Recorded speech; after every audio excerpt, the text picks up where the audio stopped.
अच्छे से मेहनत करेंगे साथ में मिलकर के तो एग्जाम तो आपका भी क्लियर होगा, बट बहुत प्यारा स्कोर अगर हम एक्सपेक्ट कर रहे हैं तो फिर प्रॉपर हम डेडिकेटेडली जुड़ जाए बैच में तो अच्छा है। चलिए लाइक शेयर सब्सक्राइब आप कर दीजिएगा।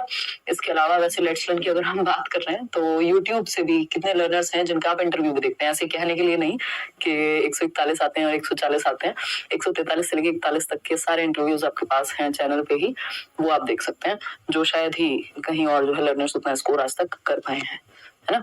चलिए खैर क्वेश्चन नंबर 1 देखिए, ये सब तो चलता रहेगा, ऑथेंटिसिटी की बात आ जाती है, बाकी तो क्या ही करना है। क्वेश्चन नंबर 1 देखिए क्या कहता है क्वेश्चन नंबर 1, भाषा के बारे में कौन सा कथन सही नहीं है। बहुत बहुत बहुत महत्वपूर्ण प्रश्न, लिख सकते हो आप इसके सामने, मोस्ट इंपॉर्टेंट, इतनी बार रिपीट हुआ है, बस पूछने का तरीका बदल गया है। अब आपको लग रहा होगा यार ये तो पहले नहीं पूछा हुआ, बट डिफरेंट वे में पूछा है, क्वेश्चन यही है, रिपीट होता आया है ये क्वेश्चन, ठीक है ना।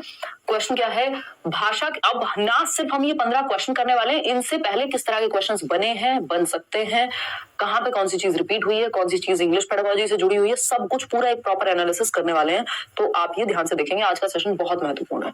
तो भाषा के बारे में कौन सा कथन सही नहीं है, यानी not correct about the language, भाषा टॉपिक है, इस पे हमने किए थे क्वेश्चंस पिछली बार। पहला ऑप्शन है सभी मानवीय भाषाएं स्वाभाविक भाषाएं हैं, यानी नेचुरल हैं, जिस भी एनवायरमेंट में बनी है, जिन भी लोगों के द्वारा जो भी भाषा का निर्माण हुआ है over the period of time, तो बात सही है कि स्वाभाविक यानी नेचुरल होती है सभी मानवीय भाषाएं। भाई मेरे लिए हिंदी नेचुरल होगी, किसी के लिए तमिल जो है वो नेचुरल होगी, लेकिन है तो स्वाभाविक ही। बात सही है कि नहीं है, बिल्कुल सही है, ठीक, तो ये तो सही है, लेकिन हमें क्या चाहिए जो सही नहीं है। बी ऑप्शन है भाषा होने के लिए भाषा की लिपि होनी चाहिए। इसी वजह से मैंने कहा कि ये क्वेश्चन बहुत रिपीट हुआ है, भाषा होने के लिए भाषा की लिपि होनी चाहिए, ये बात एकदम गलत है, क्योंकि ये क्वेश्चन पहले पूछा जाया करता था कि हर भाषा की क्या अपनी एक लिपि होती है, तो वो भी गलत है, क्योंकि हर एक भाषा की अपनी अलग से एक लिपि हो ये पॉसिबल नहीं है। अगर हम बात करें, हम देवनागरी लिपि की जब हम बात करते हैं तो जो आपकी हिंदी है, संस्कृत है, और भी कई सारी भाषाएं होंगी इवन जो हमें पता ही है बाय डिफॉल्ट कि भाई ये देवनागरी में लिखी जाती है हिंदी और संस्कृत, ऐसा तो नहीं है हिंदी के लिए अलग स्क्रिप्ट है या लिपि है और इंग्लिश के लिए अलग है। ऐसी कई सारी भाषाएं हैं जो एक ही लिपि में लिखी जाती हैं, या हम कहते हैं कि किसी भी भाषा को किसी भी लिपि में लिखा जा सकता है थोड़े बहुत फेरबदल के साथ। तो ऐसा नहीं है हर भाषा की अपनी लिपि होती है या फिक्स्ड लिपि होती है, किसी भी भाषा को किसी भी लिपि में लिखा जा सकता है थोड़े से फेरबदल के साथ, हर भाषा की अपनी लिपि नहीं होती है। ये दोनों और तीसरा सेंटेंस, ये 3 सेंटेंस दिमाग में बिल्कुल याद रखिए, कभी भी पूछे जा सकते हैं, बहुत बार आए हैं कि क्या हर भाषा की लिपि होती है, बिल्कुल नहीं जी नहीं। जब हम बात, और एक और क्वेश्चन आता है क्या कोई भी भाषा किसी भी लिपि में लिखी जा सकती है, बिल्कुल लिखी जा सकती है, और हर भाषा की अपनी लिपि नहीं होती, कई भाषाएं एक ही लिपि में लिखी जाती हैं। जैसे मैंने एग्जांपल दिया, देवनागरी लिपि में आप हिंदी भी लिखते हैं, संस्कृत भी लिखी जाती है उसी स्क्रिप्ट के द्वारा, या रोमन जो आपकी स्क्रिप्ट है जिस पर हम इंग्लिश की बात कर रहे हैं, उसमें और भी बहुत सारी भाषाएं हैं जो आई थिंक फ्रेंच लैंग्वेज भी, या और भी बहुत सारी लैंग्वेज हैं जो रोमन में लिखी जाती हैं। तो अगर हम बात करें भाषा होने के लिए ये अनिवार्यता बिल्कुल नहीं है कि हर भाषा की अपनी एक अलग से लिपि होगी, ठीक है ना। और अगर हम बात करें किसी भी भाषा को किसी भी लिपि में कैसे लिख सकते हैं, है ना, तो हमने लिखा सो गए, मतलब नींद वाला सो गए, ठीक है ना, ये हिंदी का सेंटेंस है, भाषा भी हिंदी है, स्क्रिप्ट देवनागरी हो गई।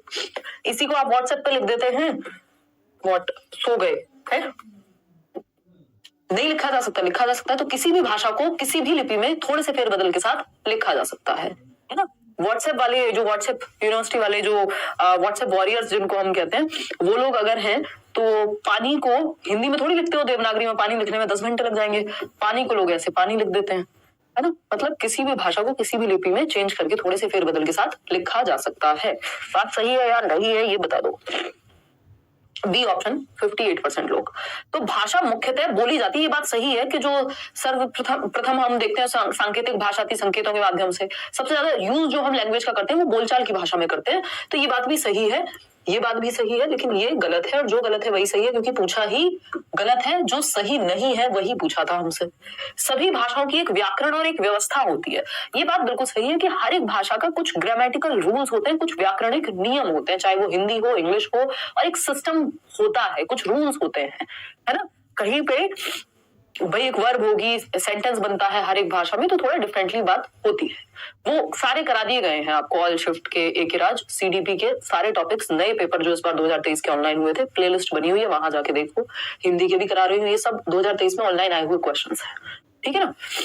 तो भाषा होने के लिए भाषा की लिपि होनी चाहिए, ये गलत है भाषा के बारे में। और क्वेश्चन नंबर 2 देखिएगा एक बार।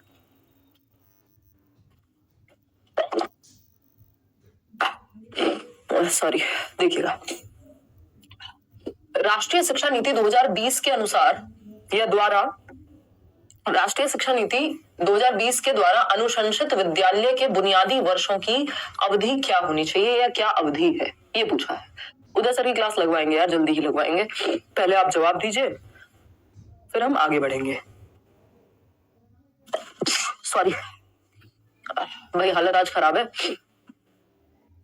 देखिएगा, हाँ बिल्कुल अभिलाषा, देखिए टी ऑप्शन है आपका, कक्षा 1 से 5 तक पहले 5 वर्ष आप लोग कह रहे हैं, जो कि बिल्कुल गलत है, निहायत ही गलत जवाब आपने इसमें दे दिया है। तालियां बजा दीजिए खुद के लिए।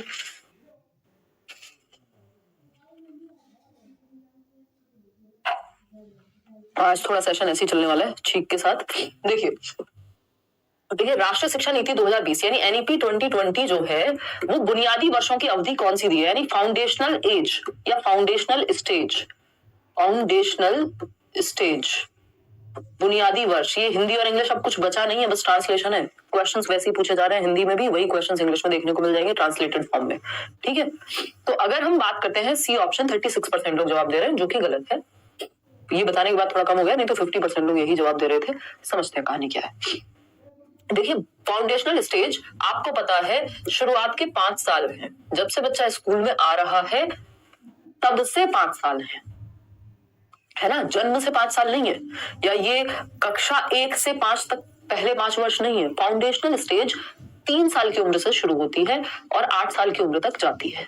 यानी 3 साल की उम्र में, जिसको अर्ली चाइल्डहुड केयर एजुकेशन बोलते हैं, ठीक है ना, तो 3 साल की उम्र से, यानी आंगनवाड़ी कह लीजिए आप उसको, या फाउंडेशनल स्टेज कह लीजिए, प्ले वे वाली स्टेज कह लीजिए, और 3 साल की उम्र से लेकर के 8 साल की उम्र तक जाएगा। आपको पता है 6 साल का बच्चा कक्षा 1 में होता है, ये सबको पता होना चाहिए। बहुत दुख की बात है अगर किसी को ये नहीं पता कि आप टीचिंग ट्रेनिंग एग्जाम की तैयारी कर रहे हैं, सॉरी टीचिंग एग्जाम की तैयारी कर रहे हैं, या टीचिंग ट्रेनिंग आपने की है, बीएड कर रहे हैं, बीटीसी कर रहे हैं, कि एक पहली कक्षा में पढ़ने वाले बच्चे की उम्र 6 साल होनी चाहिए। तो कक्षा 1 में जाएगा 6 साल का बच्चा कम से कम, जो बहुत सारी जगहों पे तो यही है, उससे पहले अलाउड भी नहीं है। फिर कक्षा 2 में जाएगा आपका 7 साल का बच्चा at least, by the end of the second class, तो उसकी उम्र जो है कहीं 8 साल के आसपास होगी। 1 आध साल इधर उधर चल सकता है, इसमें संभव है। ठीक है ना, तो अगर हम बात करें यहाँ पे, तो फाउंडेशनल पीरियड आपका कक्षा 2 तक पहले 5 वर्ष है।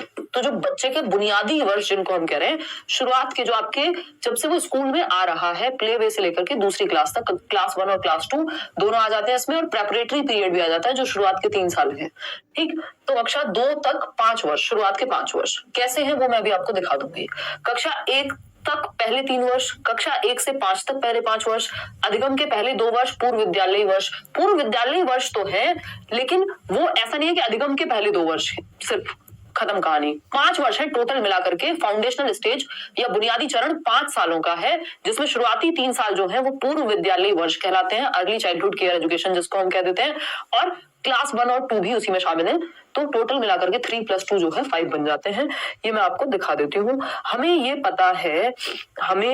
पता है कि previous structure national education policy आने से पहले ये वाला था, कई लोगों को शायद दिख भी ना पा रहा हो, ये वाला था, मैं लिख के बता भी देती हूँ, है ना। 10 + 2 + 3 याद होगा सबको, जो नेशनल एजुकेशन पॉलिसी 1968 वाली कहती थी, 10 + 2 + 3। अब अगर एजुकेशन, स्कूल एजुकेशन की बात करें तो सिर्फ 10 + 2 का सिस्टम था कि शुरू के 10 साल कक्षा 1 से 10वीं तक, और फिर 2 साल 11वीं 12वीं होती थी। ठीक है ना, सेकेंडरी और सीनियर सेकेंडरी। जबकि अभी स्ट्रक्चर क्या है, न्यू स्ट्रक्चर है 5 + 3 + 3 + 4, यानी 534 से याद रखना है, 3 का इसमें स्क्वायर है, यानी 2 बार 3 आएगा। ये नेशनल एजुकेशन पॉलिसी ने, ये आपके केंद्रीय विद्यालय के इंटरव्यू से लेकर के कहीं भी पूछा जा सकता है।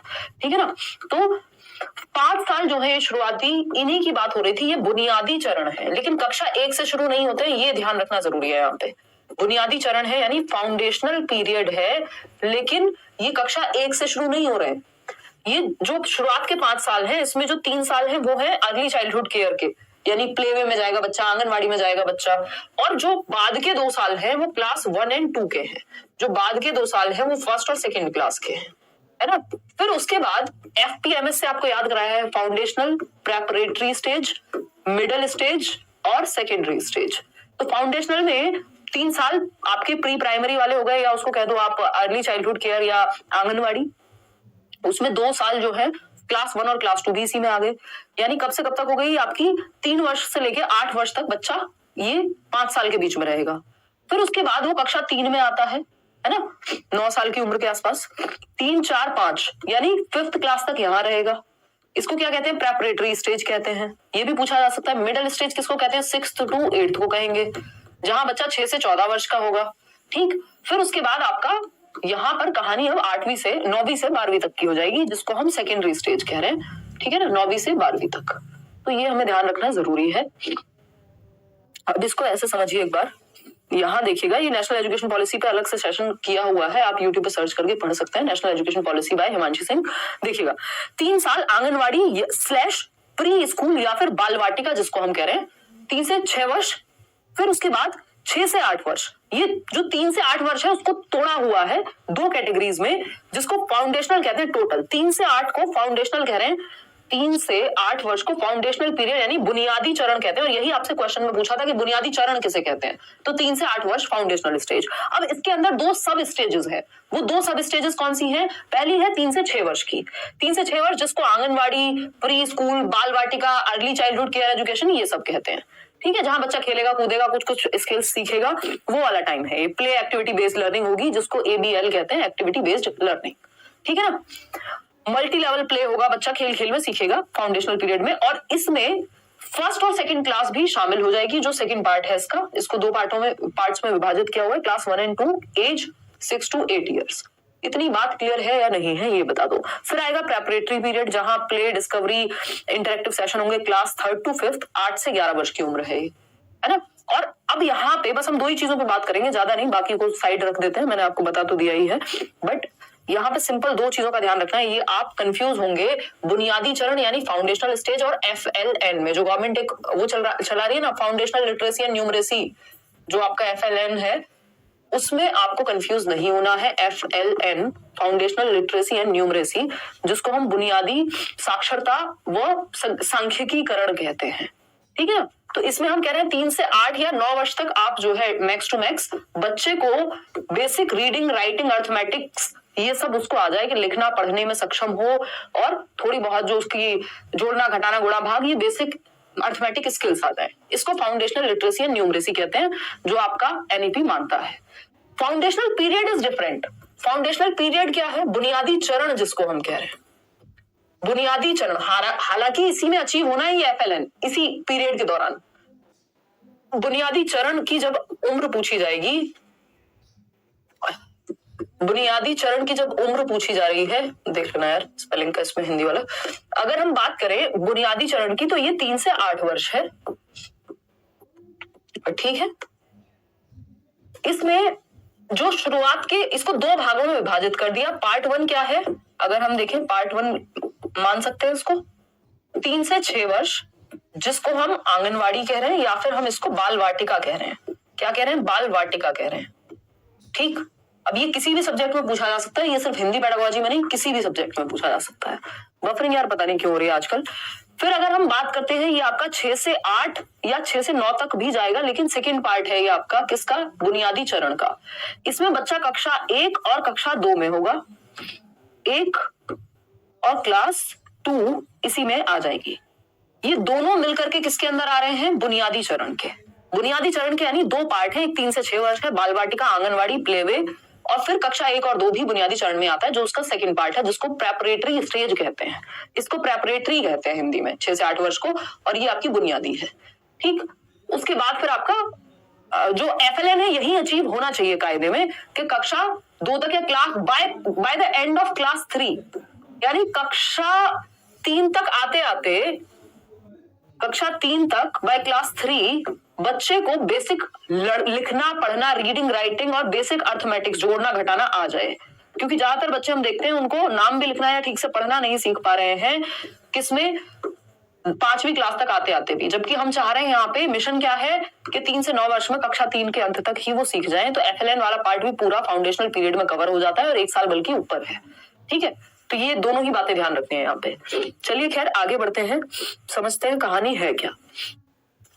क्वेश्चन नंबर 3 देखिएगा। क्वेश्चन नंबर 3 क्या पूछता है भाई हमसे, देखिए जवाब दीजिए पोल में। क्वेश्चन नंबर 3 पूछता है अल्पसंख्यक भाषा बोलने वाले शिक्षार्थी का ऐसे विद्यालय में प्रवेश हुआ जहां माध्यम यानी पढ़ाई की भाषा राज्य की भाषा है, यानी जो स्टेट में लैंग्वेज बोली जाती है, स्टेट में लैंग्वेज मान लीजिए हिंदी बोली जाती है, और स्कूल की जो भाषा है वो भी हिंदी है।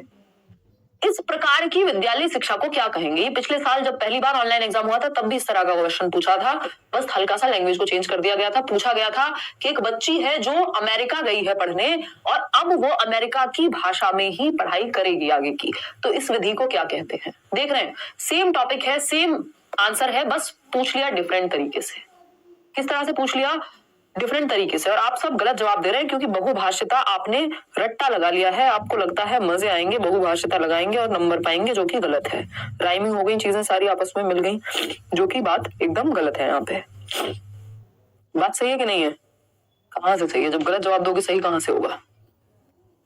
देखिएगा इसमें हम 53% लोग गलत जवाब दे रहे हैं। समझते कहानी क्या है। देखिए अल्पसंख्यक भाषा बोलने वाले विद्यार्थी का, अल्पसंख्यक भाषा मतलब जो उस राज्य में बहुत कम लोग बोल रहे हैं। अल्पसंख्यक का मतलब ये बहुत ही अल्प संख्या, बहुत ही कम लोग उस भाषा को बोलते हैं जिस भाषा को बोलने वाले विद्यार्थी का एडमिशन एक ऐसे राज्य में हुआ है, एक ऐसे ऐसे स्कूल में हुआ है जहां जो उस स्टेट की भाषा है उसमें पढ़ाई होगी। यानी बच्चा अगर स्टेट की लैंग्वेज हिंदी है तो बच्चे की लैंग्वेज हिंदी नहीं होगी। उसका रीजन क्या है? क्योंकि वो अल्पसंख्यक भाषा वाले वर्ग से आता है, जो भाषा ऑलरेडी वहां बहुत कम बोली जाती है। भाई ऐसा भी तो हो सकता है, मान लीजिए किसी राज्य में हिंदी बोली जाती है लेकिन वहां कुछ एक वर्ग अल्पसंख्या में ऐसा भी एक वर्ग है या एक कुछ परिवार हैं जो गुजराती बोलते हैं या फिर पंजाबी बोलते हैं, जिनके घर में पंजाबी बोली जाती है या उर्दू बोली जाती है फॉर दैट मैटर। अब उस बच्चे का एडमिशन स्कूल में हो गया जहां पे राज्य की भाषा जो कि हिंदी है उसमें पढ़ाई होती है, तो ये बहुभाषिता कहां हुई? अब इस बच्चे को विद्यालय की शिक्षा लेनी है उसी भाषा में जो राज्य की भाषा है, तो यहाँ तो उसकी मदर टंग में पढ़ाया नहीं जा रहा है, दोनों भाषाओं में पढ़ा जाएगा, ये कहा ही नहीं है। बहुभाषिता की बात हुई ही नहीं है कि मल्टीपल लैंग्वेज में पढ़ाएंगे। यहाँ सिंपल बात हुई है जो बच्चे की भाषा नहीं है उससे दूसरी भाषा में स्कूल में जाके उसको पढ़ना है। इसको निम्नजन शिक्षा कहते हैं या इमर्शन मेथड कहते हैं। हमने इंग्लिश में पढ़ा हुआ है कभी ना कभी कि डुबा दो खुद को उस लैंग्वेज या उस मेथड में। इमर्जन का मतलब ही होता है डुबा दिया आपने, है ना। अगर आपको इंग्लिश सिखानी है तो इंग्लिश के माहौल में डुबा दो, पढ़ना लिखना बोलना चालना सारा कुछ उसी में होगा, फिर मीडियम सारा इमर्जन हो गया। एक बच्ची है जो अमेरिका जाती है और वहीं की भाषा में पढ़ेगी अब आगे, यानी निम्नजन शिक्षा कहेंगे इस प्रणाली को या इमर्जन मेथड कहेंगे। ध्यान रखेंगे अब आप इस बात को, है ना। तो ये पिछले साल भी क्वेश्चन आया था, जो पहली बार ऑनलाइन एग्जाम हुआ उससे पहले भी आता रहा है, बट हिंदी में नहीं पूछा जाता था। ये इंग्लिश की पेडागोजी में पूछा जाता था, इमर्जन मेथड या इमर्शन मेथड जिसको हम कहते हैं, कि सारा माहौल उस भाषा का जिस भाषा को सिखा रहे हैं, टारगेट लैंग्वेज लक्ष्य भाषा जिसको हम कहते हैं। द्विभाषिता की बात यहाँ नहीं होगी, क्यों? क्योंकि माध्यम पढ़ाई किसमें करनी है, अब उसको विद्यालय शिक्षा को क्या कहेंगे? इस प्रकार की विद्यालय शिक्षा निम्नजन प्रणाली कहलाएगी या शिक्षा कहलाएगी। यहाँ दोनों भाषाओं में पढ़ाया जाएगा, ये तो बात हुई ही नहीं है। क्या होना चाहिए इस पर बात नहीं हुई है। तो बच्ची की भाषा तो कुछ और है, अल्पसंख्यक वर्ग से आती है जो बहुत कम बोली जाती है वहां, है ना। तो ऐसा तो हो ही नहीं सकता कि उसकी मातृभाषा में पढ़ाया जा रहा है, फिर तो इमर्शन मेथड का प्रयोग होगा। क्वेश्चन नंबर 4 देखिएगा। क्वेश्चन नंबर 4 क्या कहता है? कक्षा 5 की अध्यापिका यानी क्लास 5 की एक टीचर है, श्रुति नाम है इनका, विद्यार्थियों के समूह बनाए यानी ग्रुप बनवाए, बच्चों के 4-4 5-5 के या जो भी जितने भी बच्चे हैं ग्रुप्स में बांट दिया, डिवाइड कर दिया, और शिक्षार्थियों को अपनी रुचियों से संबंधित विभिन्न विषयों पर शब्द जाल बनाने के लिए कहा। यानी जिस भी टॉपिक में उनका इंटरेस्ट है कि आजकल पानी बहुत है ना, झीलों का शहर बना हुआ है दिल्ली, तो इस बात पे अगर लिखना है तो अलग अलग बच्चों की अलग अलग चीजों को लेकर के रुचि होगी। किसी का मन होगा यार पबजी पे लिखना है किसी को, है ना। अलग अलग बच्चे अपनी रुचि के हिसाब से ग्रुप्स में, मतलब एक एक ग्रुप बना करके क्या लिखेंगे? शब्द जाल बनाने के लिए कहा गया कि उससे रिलेटेड वर्ड लिखें। ठीक, शब्द भंडार की यह शिक्षण अधिगम प्रक्रिया किस रूप में जानी जाएगी? अब इससे क्या होगा? बच्चों का वोकैबुलरी बिल्ड होगी कि उस टॉपिक से रिलेटेड वर्ड्स वो जानेंगे। जैसे मान लीजिए टॉपिक है बच्चे, एक ग्रुप का टॉपिक है स्कूल या मेरा विद्यालय, मेरा प्रिय विद्यालय, अब वो लिखेंगे शिक्षिका, ब्लैक बोर्ड या फिर पेंसिल, प्लेग्राउंड। ये सारे जो वर्ड्स हैं ये किससे संबंधित हुए? उस इंटरेस्ट के सब्जेक्ट या टॉपिक से संबंधित हुए। यानी बच्चे की वोकैबुलरी, उसका शब्द भंडार बढ़ेगा उस विषय के प्रति जिस विषय को वो रुचि रखता है जिस विषय में, बात सही है। पहला ऑप्शन क्या है, शब्द भंडार अधिगम का विषय आधारित उपागम, यानी कोई एक विषय दे दिया है, विषय तो दिया ही नहीं है, अपनी रुचि के आधार पे लिखने को कहा गया है, तो ये तो नहीं कहेंगे। शब्द भंडार अधिगम का रचनात्मक उपागम, बच्चे एक्टिव होंगे या नहीं होंगे, बिल्कुल एक्टिव होंगे, ग्रुप्स में अपने अपने इंटरेस्ट की बात करेंगे, अलग अलग शब्द बताएंगे, कोई मूवीज का टॉपिक होगा वो कहेगा बच्चा मैं तो हैरी पॉटर देखता हूँ, तो हैरी पॉटर से 4 शब्द लिखे जाएंगे, यानी बच्चे रचनात्मक रूप से, बच्चे एक्टिव होकर के शब्द भंडार अधिगम कर रहे हैं, यानी वोकैबुलरी बिल्ड हो रही है, बच्चों की शब्द भंडार में वृद्धि हो रही है, नए नए शब्द निकल करके आएंगे उस ग्रुप में, तो ये रचनात्मक उपागम है। क्यों? क्योंकि बच्चे एक्टिव हैं, बच्चों को सेंटर में रखा गया है। सी ऑप्शन है शब्द भंडार अधिगम का थीम आधारित उपागम। देखिए थीम आधारित इसलिए नहीं है क्योंकि अगर यहाँ टीचर ने दे दिया होता कि एक थीम है कि मेरा प्रिय विद्यालय, इस पे ही लिखना है, तो क्या हो जाता, तो आंसर आपका हो जाता थीम आधारित उपागम की एक ऐसी अप्रोच है जो थीम पे बेस्ड है, जबकि यहाँ बच्चे की एक्टिविटी पे बेस्ड है, कोई थीम नहीं दिया, कोई टॉपिक नहीं दिया, ना उसको कोई विषय दिया गया है बच्चों को, ना कोई थीम दिया गया है ना। शब्द भंडार अधिगम के लिए शब्द जाल, सिर्फ शब्द भंडार अधिगम का शब्द जाल भी नहीं दिया, बच्चे एक्टिविटी करके खुद से अपनी वोकैब को बिल्ड कर रहे हैं, तो इसलिए ये भी गलत हो जाएगा। तो B option is the right answer. आगे बढ़ेंगे, क्वेश्चन नंबर 5 देखिएगा एक बार, ये क्या कहता है क्वेश्चन नंबर 5, कक्षा 4 का अध्यापक आमिर, यानी कक्षा 4 का एक टीचर है जिसका नाम है आमिर, क्या नाम है, आमिर, ठीक है जी। अब आमिर की जब हम बात कर रहे हैं, जब हम आमिर की बात कर रहे हैं यहां पर, जो कि एक टीचर है क्लास 4 के, भाषा की कक्षा में 5-5 के समूह बनाता है, यानी 5-5 बच्चों का एक ग्रुप बनाया गया, और मेरे पालतू पशु के साथ मेरे अनुभव, यहां पे थीम दिया गया है, ठीक है ना, यानी जो मेरा पेट एनिमल है, अलग अलग बच्चों के घर में, किसी घर में बिल्ली हो सकती है, किसी घर में चूहा हो सकता है, किसी के घर में कुत्ता हो सकता है। अब आप लोग कहेंगे चूहा भी होता है, हाँ मेरी फ्रेंड है उसके घर पे चूहा है, अब तो पता नहीं है या नहीं, बिल्ली भी पालते हैं लोग, कछुआ भी पालते हैं लोग, है ना। तो मतलब मेरे पालतू पशु के साथ मेरे अनुभव, गाय भैंस तो कॉमन बात है, विषय पर कार्य करने के लिए कहता है, मानस मंथन करने, रूपरेखा बनाने, पहला प्रारूप लिखने, संपादन करने और फिर अंतिम रूप से अनुच्छेद लिखने के लिए कहता है। लेखन के इस उपागम को क्या कहेंगे, यानी बच्चे को टॉपिक दे दिया गया, बच्चों को 5-5 के जो ग्रुप बना है उसको टॉपिक दे दिया गया, वो टॉपिक क्या है, टॉपिक है कि मेरे पालतू पशु के साथ मेरे अनुभव पे बच्चे को कुछ लिखना है, ठीक है। अब बच्चे को कुछ यदि लिखना है, उससे पहले उसको क्या करना पड़ेगा, मानस मंथन करना पड़ेगा, यानी जो सामग्री उसमें लिखी जानी चाहिए, क्या डेटा आएगा, अपने पशु के बारे में उसको सोचना होगा, पढ़ना होगा, अपने दोस्तों से बात करेंगे तुम्हारे यहाँ कौन सा पालतू पशु है, रूपरेखा बनाई जाएगी, एक स्ट्रक्चर बनाया जाएगा, है ना, कि पहले किस बारे में बात हो रही है, कैसे लिखेंगे उसको, फिर प्रारूप तैयार करेंगे लिखने का, फिर उसको प्रकाशित या संपादन यानी बनाया जाएगा, और अंत में क्या होगा, अनुच्छेद लिखने के लिए कहा जाएगा, मतलब फाइनली वो एक पैराग्राफ लिखेंगे अपने पालतू पशु के बारे में। इस अप्रोच को क्या कहते हैं, पहला ऑप्शन लेखन का प्रक्रिया उपागम, लेखन का उत्पाद उपागम, समूह कार्य या अनुभव जन्य अधिगम। अब यहां पर आपको 2 चीजों का ध्यान रखना है, सब गलत जवाब दे रहे हैं खुशी से। देखिए लैंग्वेज में ये चीजें बदल जाती है, जो रट्टे या जो चीजें हमने सीडीपी में जनरली बस समझ ली होती है, वहां पे यहाँ पे कई चीजें टेक्निकल होती हैं, उनको एज इट इज ध्यान में रखना होता है। आपने ये इंग्लिश में पूछा जाया करता था पहले, एक होती है product approach of writing, English pedagogy में भी एज इट इज आता है ये, तो अगर आपने इंग्लिश भरा हुआ है तब भी आप ध्यान से समझेंगे, और नहीं भी भरा हुआ है तब भी। और लेखन का उल्टा लिख दिया, प्रक्रिया उपागम का मतलब है प्रोसेस अप्रोच राइटिंग या प्रोसेस अप्रोच ऑफ राइटिंग, और ये हो जाएगा प्रोडक्ट अप्रोच। प्रोडक्ट क्यों होगा, क्योंकि उत्पाद लिखा है ना, उत्पाद को क्या कहते हैं हम हिंदी में, इंग्लिश में प्रोडक्ट, और प्रक्रिया की जब बात हो रही है तो प्रोसेस अप्रोच की बात हो रही है, यानी पहले ही प्रोडक्ट पे फोकस नहीं है। इसको दूसरे शब्दों में, एक और क्वेश्चन पिछले साल आया था ऑनलाइन में और पूछा गया था, इस बार का है 2023 वाला क्वेश्चन, पिछली बार पूछा गया था वो लिखने की कौन सी विधि है जिसमें लिखने के द्वारा लेखन सिखाया जाता है, यानी learning to write by writing itself, मतलब बच्चा लिख के उसको कुछ टॉपिक दिया जाएगा और उसके द्वारा उसको लिखना सिखाया जा रहा है, यानी वो लिखने में अच्छा होगा। तो जब ऐसा होगा, लेखन के द्वारा लेखन सिखाना, इसको प्रोसेस अप्रोच या लेखन का प्रक्रिया अधिगम कहते हैं या उपागम कहते हैं। लेकिन यहाँ पे बात तो यही हुई ना, पहले से बच्चे को थोड़ी कोई थीम बना बनाया दे दिया गया, मतलब ऐसा नहीं है ना कि कुछ उसको एज इट इज कोई चैप्टर दिया और उसको एज इट इज लिखने को दे दिया गया, ऐसा नहीं हुआ। यहाँ पे बच्चों को खुद सोचना, एक टॉपिक दे दिया गया है बस। तो यहाँ लेखन का प्रक्रिया उपागम है, क्योंकि बच्चे पूरी प्रोसेस में इन्वॉल्व होंगे, रूपरेखा बनाएंगे, सामग्री के बारे में सोचेंगे, प्रारूप तैयार करेंगे, फिर उसमें संशोधन करेंगे, यानी उसमें चेंजेस करेंगे, पढ़ के एडिटिंग करेंगे। अगर मैं कहूँ तो लेखन का उत्पाद उपागम कब होता है? जब एज इट इज कोई एस्से है, कोई चैप्टर है, उसको लिखने को कह दिया जाता है और उसके द्वारा लिखने की बात हो रही होती है ना, कि पहले से कोई चीज है जो एक चैप्टर बना हुआ है या एक निबंध है मान लीजिए, उसको देख करके लिखना है या उसी को अन्य शब्दों में लिख देना है। तो ये उत्पाद उपागम हो गया कि हमारे पास एक प्रोडक्ट है उसी के अराउंड, जबकि यहाँ प्रोडक्ट बनाना है, प्रोसेस के थ्रू जा रहे हैं। तो ये थोड़ा मुश्किल होता है याद करने में या समझने में, बट ये समूह कार्य कहलाएगा, अनुभवजन्य।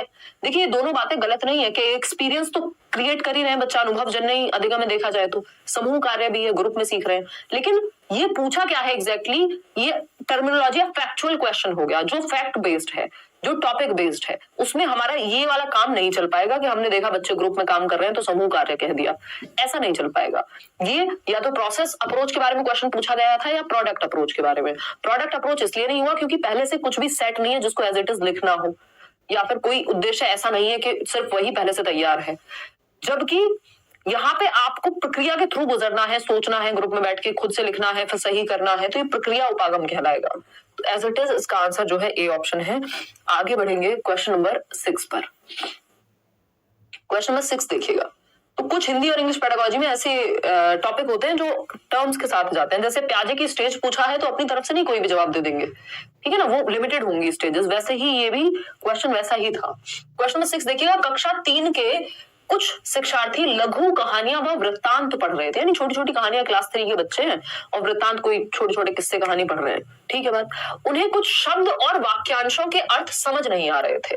अब वो कुछ पढ़ रहे हैं, मान लीजिए छोटी सी कहानी है बादलों की या किसी और चीज की, अब किसी किसी शब्द का मतलब या किसी सेंटेंस का या वाक्यांशों का, अगर मैं कहूँ छोटे फ्रेज का मतलब उनको समझ में नहीं आया, ठीक है कोई बात नहीं, पर पाठ्य सामग्री में पहले से आए शब्दों के आधार पर उन्होंने शब्दों के अर्थ जाने और समझ बनाए। ये भी क्वेश्चन बहुत कॉमन क्वेश्चन है, बहुत बार पूछा जाता है कि कोई अर्थ आपको नहीं आता। भाई ऐसा होता है, हमारे साथ अभी भी हो सकता है, कोई आप अच्छी किताब पढ़ेंगे या कोई मुश्किल किताब पढ़ रहे होंगे तो हो सकता है आपको किसी वर्ड का मतलब समझ ना आए, बट आप आइडिया लगा लें, अनुमान लगा लें, क्योंकि वो कहानी पहले से चल रही है। अब ऐसा हो सकता है ना, बच्चा बादल या फिर पानी के बारे में कोई कहानी पढ़ रहा हो छोटी सी, और उसमें कोई वर्ड आए, मान लीजिए पनघट, कि पनघट से पानी भरने गए। अब यहाँ पे देखा जाए बच्चों को पनघट का मतलब पता ही नहीं है, लेकिन वो आइडिया लगा लेगा कि पनघट से पानी भरने गए, मतलब पनघट कोई ऐसी जगह होती होगी जहां पानी होता है।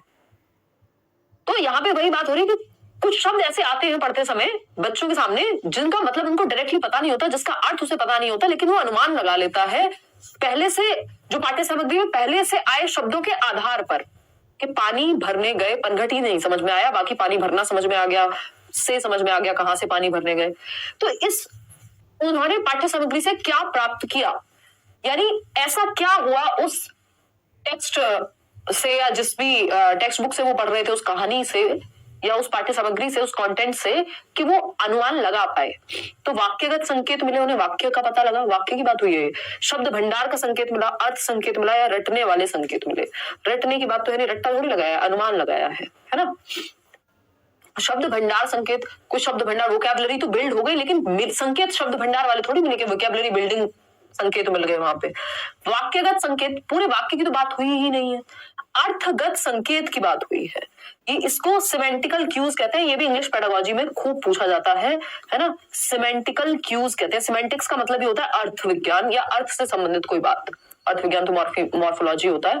तो अर्थगत संकेत का मतलब है कि अर्थ निकालना, अर्थगत संकेत मतलब क्यूज मिले हैं, हिंट मिला है, किसका, अर्थ का, किससे, वाक्य से या फिर उस सामग्री से, तो अर्थगत संकेत कहेंगे। सी ऑप्शन, इसमें आप लोग सही जवाब दे रहे हैं। आगे बढ़ेंगे। अगर आप इसको इतने आराम से नहीं समझेंगे जितने आराम से मैं समझाने की कोशिश कर रही हूँ, तो फिर आप रट लेंगे और फिर गलत करेंगे जब अगला नया सेट हम कर रहे होंगे किसी दिन, या खुद से आप प्रैक्टिस कर रहे होंगे। क्वेश्चन नंबर 7 देखिए। कक्षा 2 की अध्यापिका आस्था विभिन्न तरीकों से कहानी सुनाती है, यानी अलग अलग ढंग से। कुछ लोग होते हैं बहुत अलग ढंग से कहानी सुनाते हैं, आपको बड़ा मजा आता है, अपनी दादी नानी जो भी पुराने लोग होंगे आप सुनते होंगे, या कोई व्यक्ति भी ऐसा हो सकता है जिसको आप देखते हो यार मजा आता है इसकी कहानी, जो भी बोलता है बड़ा मजा आता है सुनने में। तो आस्था भी अलग अलग तरीकों से कहानी सुनाती है। एक अपने एक कथा वाचन सत्र में उसने कहानी की पहली पंक्ति सुनाई और शिक्षार्थियों से कहा कि वे आंख बंद करें व उसके द्वारा कही पंक्ति दोहराएं। यानी मछली जल की रानी है बोला, या फिर कोई और कहानी या कविता है, और कहा कि इमेजिन करो कि मछली जल की कैसी रानी है। तो बच्चे सोच रहे हैं कि ऐसे सर पे ताजवाज लगा होता होगा मछली के, या फिर पूरे वर्ड को दोहरा रहे हैं अपने दिमाग में या पूरे सेंटेंस को कि मछली जल की रानी होती है। या एक राजा था, तो बच्चे के दिमाग में आंख बंद करके सोच रहा है, वो एक भी आ रहा है, राजा भी आ रहा है, कुछ और भी आ रहा होगा जो भी आप कल्पना कर रहे होंगे। ठीक है, तो आंख बंद करें व उसके द्वारा कही पंक्ति दोहराएं, फिर मौन रहकर अपने मस्तिष्क में याद करें। बच्चे बोल रहे हैं पीछे से, हाँ एक राजा था, फिर मन में चुप होकर के बोल रहे हैं और इमेजिन कर रहे हैं, कल्पना कर रहे हैं, अपने मस्तिष्क में याद कर रहे हैं उस बात को। ये क्या है, एक एक्टिविटी हो गई, बच्चे एक्टिव हैं। उसने पूरी कहानी में यही किया, वह किस तकनीक को अपना रही है, ये कौन सी टेक्निक है जो पूरी कहानी को इसी तरह से सिखाया गया है या पढ़ाया गया है। इको तकनीक है, मेरे बाद दोहराएं तकनीक है, बंद आंख तकनीक है, कथा याद करना तकनीक है। एकदम याद करना तकनीक कौन सी होती है भाई, बंद आंख तकनीक भी नहीं पढ़ी हमने एज सच अभी तक, मेरे बाद दोहराएं भी एज सच कोई तकनीक हम नहीं पढ़ते हैं। इसको इको तकनीक कहते हैं, इको टेक्निक कहते हैं। इंग्लिश में अगेन मैं वही कहूंगी कि इन्होंने इंग्लिश और हिंदी पेडागोजी के बीच में दायरा खत्म कर दिया ऑलमोस्ट। इको टेक्निक की जब हम बात करते हैं तो इको टेक्निक में ऐसा होता है कि मतलब जो आप कह रहे हैं, इको का मतलब वो एको नहीं होती जो आवाज गूंजती है एक तरह से, उससे याद कर लो आप। तो कई लोग होते हैं ना मूवीज में दिखाते हैं, पहाड़ पे गए वहां से बोला चिल्ला के फिर वापस आवाज आ रही है, कौन सी मूवी है वो, ये जवानी है दीवानी है, और भी ऐसी बहुत सारी मूवीज होंगी। तो इको तकनीक, इको का मतलब ही होता है एको, मतलब रिपीट हो रही है साउंड कहीं ना कहीं। कई बार मेरे भी बोलने पे हो जाता है माइक में अगर कुछ प्रॉब्लम है तो एको तकनीक में क्या है, बच्चों को रिपीट करनी है वो बात, और यहाँ पे साथ साथ इमेजिन करने की भी बात आएगी। सॉरी, देखिएगा आगे बढ़ेंगे तो ये इको टेक्निक है या इको तकनीक जिसको कहेंगे पढ़ने की। इससे होता क्या है, बच्चे का प्रोनाउंसिएशन और उसका कॉम्प्रिहेंशन, दो चीजें होती है इको तकनीक से, ये भी लिख लेना या समझ लेना। इको तकनीक क्या है, इससे दो चीजें बहुत बेहतर होती है। एक तो कॉम्प्रिहेंशन बच्चे का, यानी समझना, पाठ की समझ अच्छी आ जाएगी, उसको समझ में आ जाएगा, इमेजिन कर रहा है ना साथ में, बोल बोल करके रिपीट भी कर रहा है, तो एक तो समझ बेहतर होती है, कॉम्प्रिहेंशन जिसको हम कह रहे हैं पढ़ के समझना या सुन के समझना बेहतर होगा। दूसरी चीज है प्रोनाउंसिएशन, जिसको हम उच्चारण कह रहे हैं, क्योंकि बच्चा रिपीट भी कर रहा है ना टीचर के साथ साथ, और फिर मन में भी रिपीट करेगा और इमेजिन भी करेगा, तो यहाँ पे उच्चारण भी बच्चे का बेहतर होता है। तो इको तकनीक में दो चीजें होती है, पढ़ने की एक विधि है ना, रीडिंग की एक टेक्निक है, पढ़ने की विधि है, पठन विधि लिख लीजिएगा, ठीक है ना, तो दो चीजें इससे बेहतर होती है। आगे बढ़ेंगे और बच्चा एक्टिव तो है ही। क्वेश्चन नंबर 8 देखिएगा, क्वेश्चन नंबर 8 क्या कहता है, अध्यापक ने कहा कि मैं पर्यावरण अध्ययन की तुम्हारी पुस्तक से 5 वाक्य 2-2 बार बोलूंगा। यानी ईवीएस की बुक से 5 सेंटेंसेस हैं, ट्वाइस यानी 2 बार बोलेंगे, 2-2 बार बोलेंगे बेसिकली। इन्हें ध्यान से सुनो, शिक्षार्थियों को समूह में इन वाक्यों का प्रत्यास्मरण करने, पुनर्रचना करने के लिए कहा गया। वाक्य इस तरह से लिखे जिससे कि वाक्य का अर्थ न बदले, यह कार्य क्या कहलाता है। वाक्य को लिखना इस तरह से कि अर्थ ना बदले, मतलब प्रत्यास्मरण, बच्चे रिवाइज करें, रिकॉल करें अपने ब्रेन में जो 5 सेंटेंस टीचर ने बोले हैं। और अगर हम बात करते हैं दूसरी बात, अरे हो जाएगी तबियत, कोई बात नहीं, तो बस मैं समझती हूँ आप लोगों का कंसर्न। देखिएगा एक बार फटाफट से,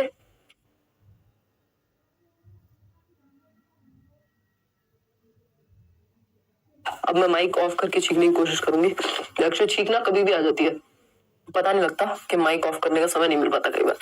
5 वाक्य 2-2 बार बोलूंगा, इन्हें ध्यान से सुनो। शिक्षार्थियों को समूह में इन वाक्यों का प्रत्यास्मरण करने, पुनर्रचना करने, यानी दोबारा से वो सेंटेंस रिक्रिएट कर सकते हैं, एज इट इज याद कर सकते हैं या रिवाइज कर सकते हैं।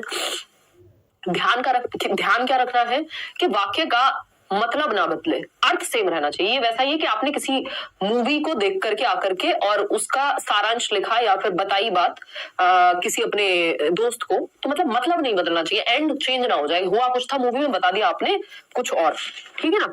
तो अब इसको क्या कहेंगे, ये एक पैराग्राफ के या 5 सेंटेंस से क्या बन जाएगा, एक पैराग्राफ ही बन जाएगा छोटा सा, है ना, अनुच्छेद कहते हैं हिंदी में पैराग्राफ को।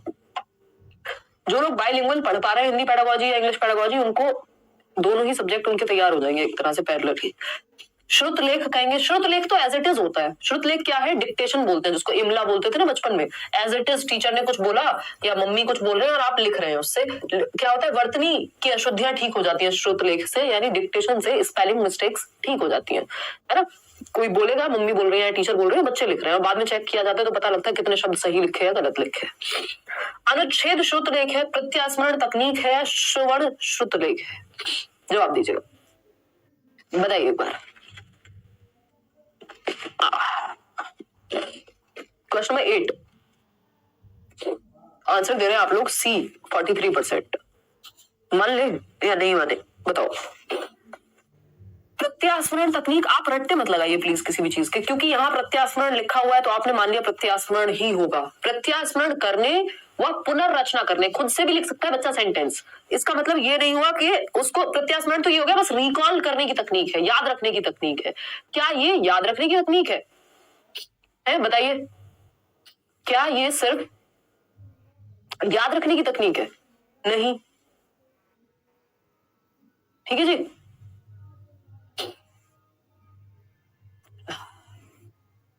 हाँ,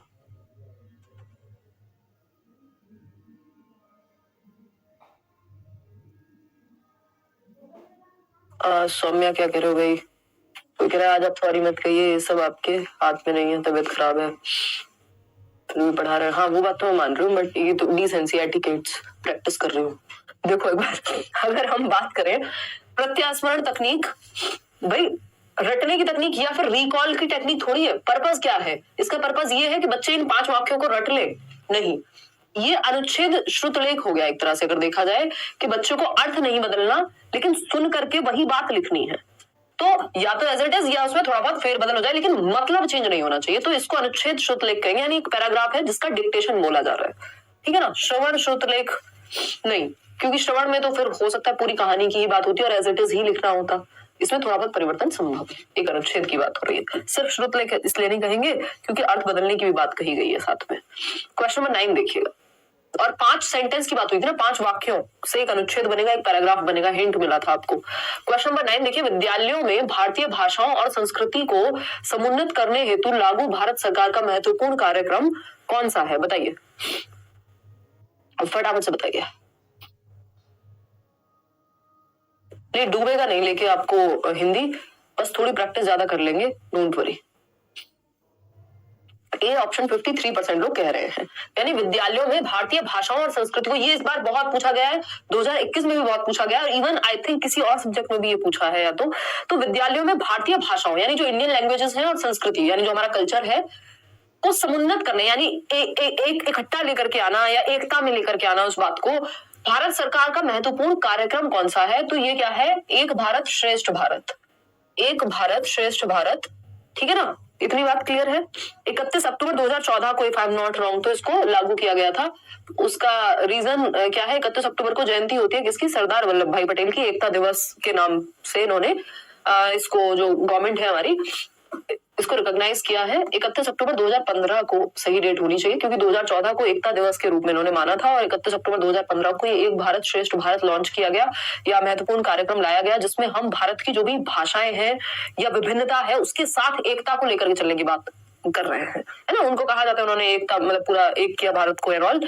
तो उन्हीं की जयंती पे, किसकी? सरदार वल्लभ भाई पटेल की एक भारत श्रेष्ठ भारत मिशन को लाया गया, जिसमें हम भारत की जो भाषाएं हैं विभिन्न और जो संस्कृति है या विभिन्नता है भारत की, उसको एकता के रूप में देख पाए, उसको सेलिब्रेट कर पाए, इसलिए इस मिशन को लाया गया। ठीक है ना। आजादी का अमृत महोत्सव, बुनियादी साक्षरता व संख्या ज्ञान, ये फाउंडेशनल लिटरेसी एंड न्यूमरेसी है, जिसकी बात एनईपी भी करता है, एनसीएफ भी करेगा ही। 9 साल की उम्र तक बच्चों को बेसिक रीडिंग राइटिंग आ जाए। समग्र शिक्षा अभियान नहीं है ये, तो A option is the right answer. जब बात भारतीय भाषा और संस्कृति को समुन्नत करने की आए तो आपकी बात ध्यान रखनी है। क्वेश्चन नंबर 10 देखिएगा, 5 सवाल और हैं। विद्यालय शिक्षा के बुनियादी व प्राथमिक चरण में व्याकरण के शिक्षण अधिगम के लिए कौन सा तरीका उपयुक्त नहीं है? यानी not good for grammar teaching या टीचिंग ऑफ ग्रामर, यानी आपको व्याकरण पढ़ानी है तो कौन सा तरीका सही नहीं है? बताइए। इवनिंग में नोटिफिकेशन नहीं आता है, परेशान हो गए हो आप, टेलीग्राम चैनल ज्वाइन कर लीजिए, नीचे डिस्क्रिप्शन में लिंक होगा, कोई फेक चैनल मत ज्वाइन कर लीजिएगा, लेट्स लर्न स्क्वाड सर्च करोगे मिल जाएगा।